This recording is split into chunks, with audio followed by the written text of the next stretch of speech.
这次从云南出发之前，不是得流感了吗？当时得流感，差不多十几天才好。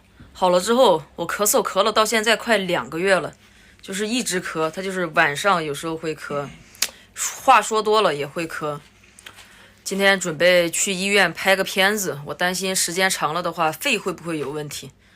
去拍个片子看一下肺有没有问题。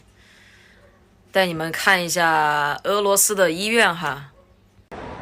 这边的医院，哎呀，我感觉他们这边迟早什么医院呀、酒店呀，包括很多店呀，就是生怕别人找到，然后门全都是这种的，就是还老沉了。然后你打开一道，然后它还有一道的那种医院。这边的医院大厅，看一下他们这个拍片的机器。刚刚就让我站在这里，然后贴在这里深呼吸，然后他从里边这里放片子进去，这么拍的。他这个医院里面的环境，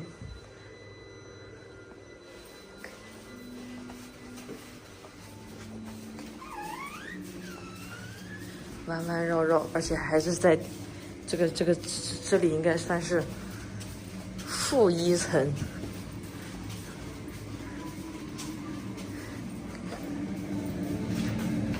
看，就这种环境。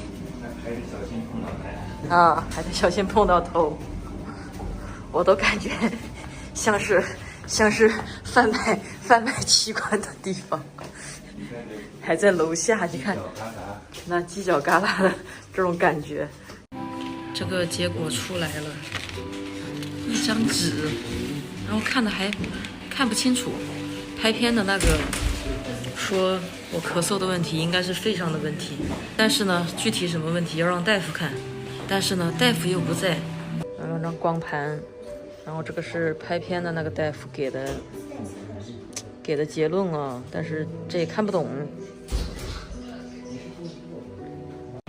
刚刚下那个楼下去拍片的时候，甚至给我一种那里是不是贩卖器官的那种感觉，就是他还是在地下室里边，医生不在，然后我让他发一个清晰的那个图片发到邮箱里，找中国的医生看吧。反正把片子拍了，我得确认一下我的肺有没有问题，不然的话进了申根国之后可能会更麻烦啊，一个更贵，一个更麻烦。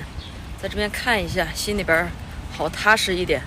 今天拍片子是总共花了2800卢布，折合人民币的话就是240，然后挂号什么的都没有费用，就是一个拍片子的费用。这还得亏是有个熟人，不然的话找医院也好，跟他们沟通也好，其实在国外特别不方便。特别是像俄罗斯这边，他们都不会英语，要会英语的话，飘飘沟通起来都是没问题的。你车停哪儿了？忘了。这儿。这儿。我们刚刚就是应该往过转了一下嘛。这边停车收费吗？收费啊。但你像俄罗斯停车收费的话，它是收多少钱？哦，这里就是画的停车位。这画的停车位啊，也是按时间收，1个小时大概多少钱呢？1个小时，它就根据位置不一样。大概。我们现在这个停车场1个小时就150多块。150等于多少钱？10多块啊！1个小时10多块的停车费啊！它这是比较是市中心了。这里算是哦，就位置很好了是吧？好吧。他这边画的车位画的真大，这么大车位，市中心，真舍得画这车位。拍出来的那个片子我发给国内的医生看了，但2个人给的结论不一样，一个说我是支气管炎，还有一个说是什么过敏。我这个咳嗽反正一直没好，然后前段时间也吃了不少药。有人知道这到底是为什么吗？我的肺没有问题，我的肺反正2个医生都说我肺没有问题啊。然后肺应该是没有问题。哎呀，这老是咳嗽，这搞得心里边慌慌的。在国外其实看病感觉很不方便啊。来俄罗斯这么久了都没有吃过正儿八经的俄餐，今天准备去吃一顿俄餐。正中间的小寿星是我女儿。你女儿今天过生日，你也不给我们说，提前都不说一声。你们到来就是最大的礼物。也不提前说一声，也没准备个礼物、蛋糕啥的。23岁生日。你女儿今天23岁生日。对，左边是她的老公。啊，这个是她的老公，乌克兰人。右边是她妈妈，就是我的亲家母。啊，她叫莲娜。啊，在来俄罗斯的路上受伤，现在还在治疗。还在治疗。现在还在治疗。哦，这就是我的，叫不能叫大舅哥哈，这是蒂玛的哥哥叫萨莎，女婿的哥哥是吧？我女婿的哥哥，我应该叫什么呢？我还不知道，怎么称呼？那当时就是俄乌事件的时候，他当时也在乌克兰。当时他已经在俄罗斯了，但是他的儿子和妈妈，他儿子叫阿日仲啊，还在乌克兰。哦，当时是他是跟爷爷奶奶一起就过来的。对，后来一起。这个是他的儿子。对。哦。这位小姑娘啊，是我女儿的闺蜜啊，娜斯卡。然后这位就没有介绍。无非啊，中国人不会介绍吧？介绍一下吧。在俄罗斯的成功商人可以自己做介绍啊。对，可以说中文。成功商人大老板啊，在这边做电子烟生意的，就是做电子烟，在中国制造，然后弄到俄罗斯来卖。在俄罗斯这边电子烟特别吃香，是吧？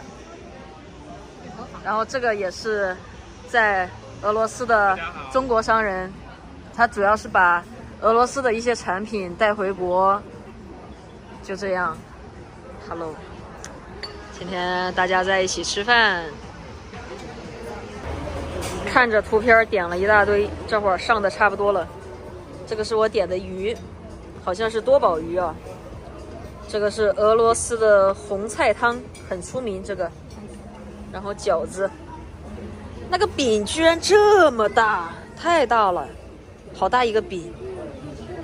然后这个好像是这个照个特写，跟披萨一样，对，这就是俄罗斯的大饺子。反正就是炸的这个口味，我觉得应该跟中国挺像的。然后旁边这里配的这个馅是什么？酸奶还是奶酪？奶油吧。然后这个汤不知道是什么汤，反正就是看着。然后这个也是鱼，然后鱼、虾，给他。然后这个是什么？通心粉啊，给他。就这些吃的。然后这边的香槟，他们喝的是香槟。香槟就小小的一瓶刚好可以倒这么一杯，0.2升。尝一下俄餐的味道啊！之前在绥芬河吃过一次俄餐，简直就是黑暗料理。今天在莫斯科再来吃一次俄餐，看一下啥味道啊！这个鱼做的挺好的，做的很好。没啥味儿，只有黑胡椒味儿。俄罗斯版韭菜盒子，里边有奶酪。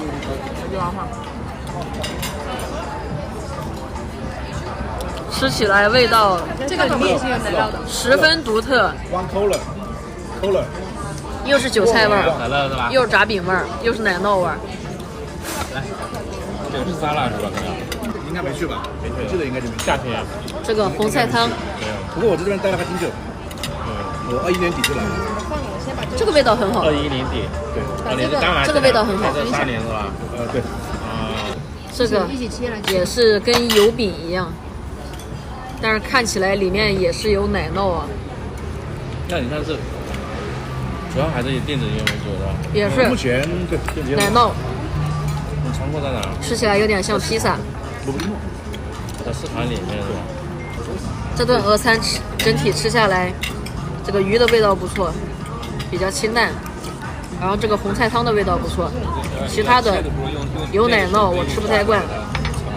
果然啊，野猪吃不了细糠。真的，这边的饮食习惯，餐后得来点小甜点，甜点之后他们就要喝茶。他们平时在家吃饭也是这样。上生日蛋糕了，看一下。